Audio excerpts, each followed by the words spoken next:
একবিংশ শতাব্দীর ক্যালেন্ডারে ২০২৬ সালের ২৮শে ফেব্রুয়ারি তারিখটি সম্ভবত ইতিহাসের পাতায় কালো কালিতে লেখা থাকবে।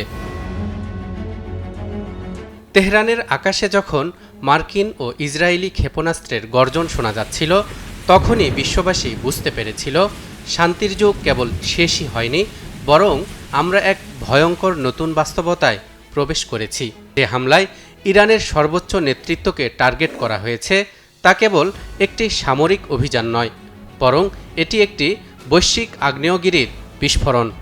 একদিকে পারমাণবিক শক্তির আস্ফালন, অন্যদিকে ১৫০০ বছর আগের রাসূলের ভবিষ্যৎবাণী। এই দুয়ের সংযোগস্থলে দাঁড়িয়ে আজ পুরো মানবজাতি দুটি ভয়াবহ প্রশ্নের মুখে। মানব সভ্যতা কি আরেকটি বিশ্বযুদ্ধের দিকে এগিয়ে যাচ্ছে, নাকি মহাপ্রলয়ের সেই মালহামা আমাদের দরজায় কড়া নাড়ছে? দর্শক, আজকের ভিডিওতে আমরা এই দুটি প্রশ্নের উত্তর খোঁজার চেষ্টা করব সমকালীন বিশ্ব পরিস্থিতি ও হাদিসের আলোকে। দর্শক, প্রথমেই বিশ্বের সমসাময়িক যুদ্ধ পরিস্থিতির দিকে একটু নজর দেয়া যাক। ২০২২ সালে শুরু হওয়া রাশিয়া ইউক্রেন যুদ্ধ ইউরোপের স্থিতিশীলতাকে ধুলোয় মিশিয়ে দিয়েছে। ফিলিস্তিন ও ইসরায়েলের মধ্যকার রক্তক্ষয়ী সংঘাত এখন আর কেবল গাজায় সীমাবদ্ধ নেই, তা লেবানন হয়ে এখন সরাসরি ইরানে গিয়ে ঠেকেছে। ওদিকে বিগত বেশ কয়েক বছর ধরে সুদান ও নাইজেরিয়া সহ পশ্চিম ও মধ্য আফ্রিকায় চলছে গৃহযুদ্ধ আর আঞ্চলিক অস্থিরতা। এদিকে অতি সম্প্রতি আমাদের দক্ষিণ এশিয়ায় পাকিস্তান ও আফগানিস্তানের সীমান্ত উত্তেজনা নতুন এক ফ্রন্ট খুলে দিয়েছে। আর সর্বশেষ গত ২৮ ফেব্রুয়ারি আমেরিকা ও ইসরায়েল একযোগে ইরানে হামলা চালিয়ে দেশটির সর্বোচ্চ ধর্মীয় নেতা আয়াতুল্লাহ আলী খামেনি সহ দেশটির বহু লোকের প্রাণহানি ঘটিয়েছে। জবাবে ইরানও যখন মধ্যপ্রাচ্যের মার্কিন ঘাঁটিগুলোতে একের পর এক হামলা চালাচ্ছে, তখন স্বাভাবিকভাবেই প্রশ্ন উঠছে, তাহলে কি তৃতীয় বিশ্বযুদ্ধের কাউন্টডাউন শুরু হয়ে গেছে? ইতিহাস ঘেঁটে দেখা যায় প্রতিটি বিশ্বযুদ্ধ শুরু হয়েছিল আঞ্চলিক সংঘাত থেকেই। ১৯১৪ সালে অস্ট্রিয়ার যুবরাজ আর্চডিউক ফ্রান্স ফার্ডিনান্ডকে হত্যার মধ্য দিয়ে প্রথম বিশ্বযুদ্ধের সূচনা হয়। আর ১৯৩৯ সালে জার্মানি কর্তৃক পোল্যান্ড আক্রমণের মাধ্যমে দ্বিতীয় বিশ্বযুদ্ধের সূত্রপাত ঘটে। আর আজ হয়তো এই ইরান ইসরায়েল সংঘাতে আয়াতুল্লাহ আলী খামেনির মৃত্যুই হতে পারে সেই তৃতীয় বিশ্বযুদ্ধের সূচনা, যা সমগ্র বিশ্বকে গ্রাস করবে। কারণ এরই মধ্যে ন্যাটো দেশগুলো যুদ্ধের প্রস্তুতি নিতে শুরু করেছে। রাশিয়া জারি করেছে সতর্ক অবস্থা, আর চীন জানিয়েছে কৌশলগত নজরদারির কথা। একদিকে জ্বালানি বাজারে অস্থিরতার কারণে বিশ্ব অর্থনীতি টালমাটাল অবস্থা, আর অন্যদিকে পারমাণবিক অস্ত্রের ছায়া ক্রমেই ঘনীভূত হচ্ছে বিভিন্ন দেশের আকাশে।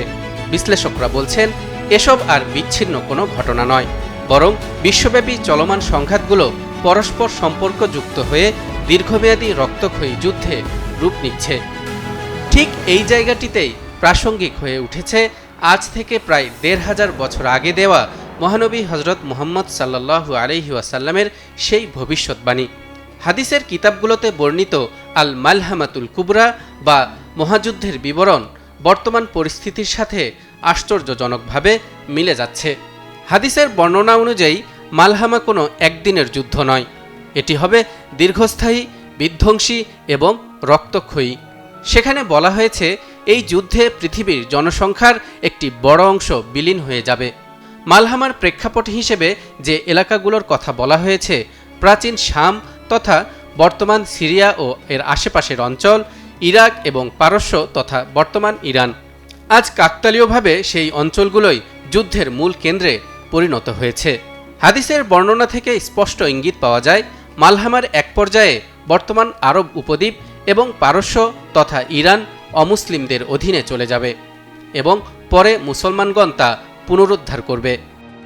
নাফে ইবনে উতবা রাদিয়াল্লাহু তাআলা আনহু হতে বর্ণিত, তিনি বলেন, রাসূলুল্লাহ সাল্লাল্লাহু আলাইহি ওয়াসাল্লাম বলেছেন, তোমরা আরব উপদ্বীপে যুদ্ধ অভিযান চালাবে এবং আল্লাহ তাআলা তোমাদেরকে তাতে বিজয়ী করবেন। অতঃপর পারস্যের বিরুদ্ধে যুদ্ধ করবে, তাতেও আল্লাহ তাআলা তোমাদেরকে জয়যুক্ত করবেন। তারপর রোমকদের বিরুদ্ধে যুদ্ধ করবে, এটাতেও আল্লাহ তাআলা তোমাদেরকে জয়যুক্ত করবেন। অবশেষে তোমরা দাজ্জালের বিরুদ্ধে লড়াই করবে, তাতেও আল্লাহ তাআলা তোমাদেরকে বিজয়ী করবেন।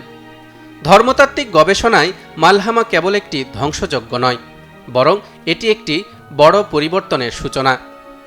হাদিস অনুযায়ী এই মহাযুদ্ধের চরম পর্যায়ে আবির্ভূত হবেন ইমাম মাহদী, যিনি পৃথিবীতে ন্যায় বিচার প্রতিষ্ঠা করবেন। আর এর পরপরই আগমন ঘটবে হজরত ঈসা আলাইহিস সালামের, যিনি এসে দাজ্জালকে হত্যা করবেন।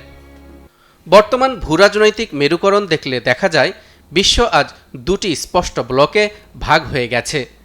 একদিকে পশ্চিমা শক্তি, অন্যদিকে রাশিয়া, চীন, ইরান অক্ষশক্তি। হাদিসের বর্ণনায় রোমান বা পশ্চিমা শক্তির সাথে মুসলিমদের যে চুক্তির কথা এবং পরবর্তীতে সেই চুক্তি ভঙ্গের ইঙ্গিত পাওয়া যায়, বর্তমান কূটনৈতিক অস্থিরতা সম্ভবত সেই পথেই এগুচ্ছে। ইতিহাস সাক্ষী, প্রতিটি বড় পরিবর্তনের আগে বিশ্ব এমন অস্থিরতার মধ্য দিয়ে গেছে। তবে 2026 সালের এই বসন্তে যে রক্তপাত শুরু হয়েছে তা পূর্বের সব রেকর্ড ছাড়িয়ে যাওয়ার আশঙ্কা তৈরি করেছে। ফিলিস্তিন থেকে তেহরান, ইউক্রেন থেকে কাবুল, প্রতিটি স্ফুলিঙ্গ যেন একই আগুনের অংশ। তাই তো কোনো কোনো বিশ্লেষকের মতে তৃতীয় বিশ্বযুদ্ধ ইতিমধ্যেই ছায়াযুদ্ধ বা প্রক্সি ওয়ার হিসেবে শুরু হয়ে গেছে। আর যারা বিশ্বাসের চোখ দিয়ে দেখেন, তাদের কাছে এটি সেই কাঙ্ক্ষিত মালহামার সূচনা পর্ব, যার সমাপ্তি ঘটবে মুসলমানদের চূড়ান্ত জয়ের মাধ্যমে। তালহা ইবনে রেজা, নিউজ 24।